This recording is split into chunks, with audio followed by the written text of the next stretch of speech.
My name is Hopewell Chin'ono. I'm a Zimbabwean journalist and I'm based in Harare.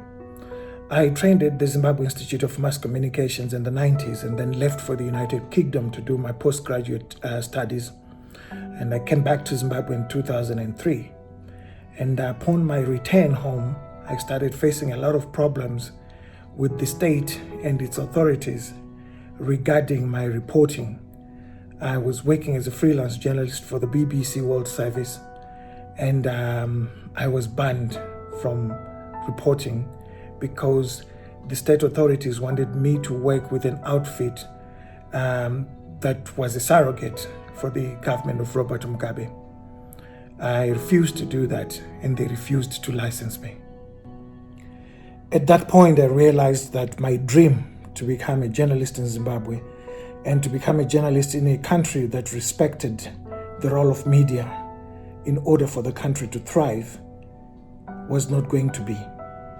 So I applied for another British government scholarship to go to Britain to study documentary filmmaking. I left the country in 2006 and I spent a year in England of study, and then I came back in 2007. After completing my second master's in documentary film practice, which was essentially documentary filmmaking, I had to come back home. And because I had switched from radio to documentary film practice, the only feasible platform that I could operate from was in television news. So I joined ITV News, and I was doing some freelance work for South African E-News at the time. That was around 2008. The working condition had become more terrible and more toxic than what it was when I left the country in 2006. We were being harassed. The police would call you on a Friday and threaten to lock you up until Monday without taking you to court. Journalists were being beaten up, some were abducted, and it was a real terrible situation at the time. And because I was working for ITV News, I had become a marked man because it was seen as somebody who was working for the white British colonial establishment. And we were constantly reminded of that reality by the spokesperson for the president, George Charamba. He would write things that were so terrible but full of lies about our role as journalists working for the international media. It became so difficult that when it came to the 2008 election, the state banned me from covering that election.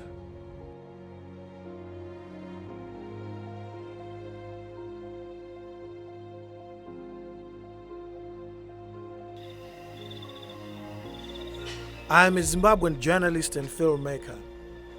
I had the cruel privilege of having a front row seat witnessing my country descend into a violent village. People were beaten up and some were even murdered for simply practicing a basic human right to vote for a leader of their own choice. This film is a record of what I saw. In 2008, there can be no doubt that violence has now become the only method of campaigning. It's painful for my family. People who are so innocent, who don't even know what politics is all about, being brutalized. We can't rush to say, the X is the one, that will change the destiny of this country. The British wants to use backdoor politics to try and recolonize Zimbabwe. And we're saying, no, that will not happen. The children's room is up there, and they went to the door of the children's room and they were trying to terrorize the children. I was shivering. I was scared. Yes. I was also scared. We believe in ideas, but if everything comes to the extreme, our weapons will defend our ideas. It's not allowed. What you trying to do? Bring violence? Whoa, whoa.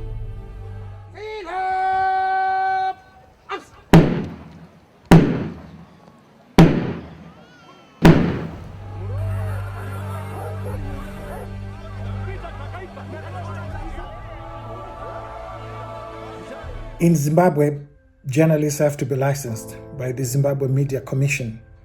And it had become clear at that point in time in 2008 that this commission was being used as a political tool to control who was writing what, when, and how, and what sort of broadcasting outfits were allowed into the country. And because I was working for the international media, I was constantly denied the license to practice as a journalist. This has become a very difficult situation in Zimbabwe because it means that if journalists report the truth that they are seeing, they become victimized and they lose their income. So this licensing is used as a tool to control journalists, knowing very well that they will toe the line. By towing the line, I mean that they will report as the state wishes, as the ruling party ZANU-PF wants them to, and as the government of the day wants them to. And these three institutions, the state, ZANU-PF, and the government, they are conflated. At times, one will be speaking in government, speaking like they're speaking for the ruling party, or they will be speaking for the state, speaking like they're speaking for the ruling party. So it becomes very difficult for journalists to operate under such an environment where even state institutions like the police are used to deal with journalists who are perceived not to be towing the line. And I became one of those journalists. And I was not alone. It was 3 of us who were stopped from covering the election. But we still covered it. And we uncovered the use of violence as a tool to control citizens after they had voted for the opposition. It became the post-election violence in Zimbabwe. What we see is that there is violence on the ground. People are being butchered, and really perhaps it's an opportunity to say to the leaders of Zimbabwe, it can't be that Zimbabwe, the images you see of Zimbabwe in international media throughout the world, are these pictures of people who are battered, bruised, and butchered.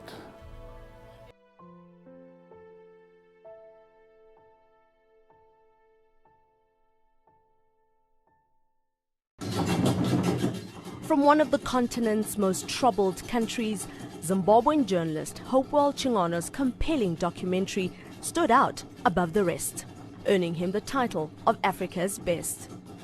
This was a powerful, moving and compelling piece of work. Caletra, one of the drugs that is used for HIV treatment, is 12 million. To put it into perspective, a doctor in Zimbabwe earns about 6 million Zimbabwean dollars.